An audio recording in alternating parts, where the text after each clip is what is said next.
anong oras na ba? Parang nagsimula na akong magutom, kaya naman kung nag-iisip pa rin kayo kung anong masarap na almusal. Sagot namin kayo. Panoorin natin kung paano mas magiging special ang paborito nating Pancit Canton.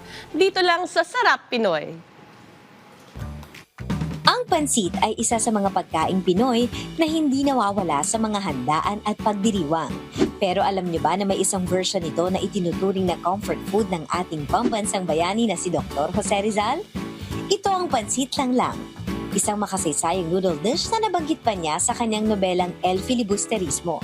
Sa paglipas ng panahon, nagkaroon na ng iba't ibang bersyon ng pansit na patuloy na tinatangkilik ng mga Pilipino. At isa na dito, ang Pancit Canton. Kaya para ituro sa atin kung paano ito gawin, samahan natin si Chef John Paul Lico dito sa Sarap Pinoy.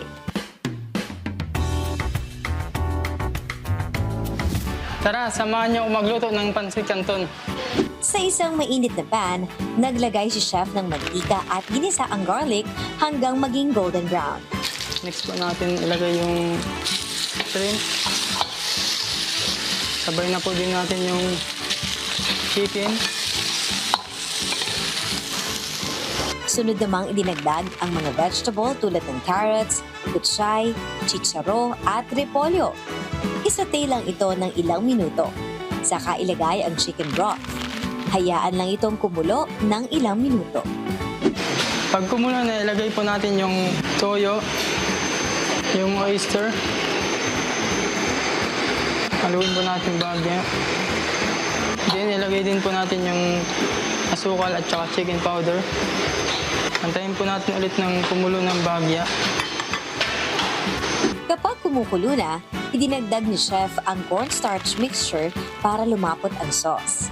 Kapag nahalo na ng mabuti, ilagay na ang canton at haluing mabuti para ma-coat ang noodles. Bilang finishing touch, naglagay rin si Chef ng sesame oil para sa dagdag na flavor at aroma. Kapag nahalo na po ito ng mabuti, ready na po ito for plating.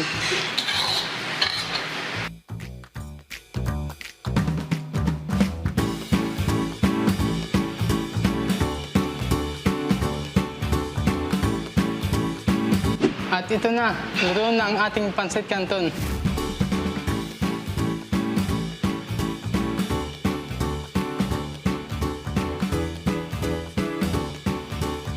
Ika nga, ang pansit ay simbolo ng mahaba at masaganang buhay. Kaya naman, try this Pancit Canton recipe at ihanda sa susunod niyong salo-salo. At kung may gusto naman kayong balikan sa mga nakaraan nating episode, maaari niyo yung bisitahin sa aming official social media accounts at Rise and Shine Pilipinas sa Facebook, YouTube at Instagram, habang RS Pilipinas naman sa TikTok at X.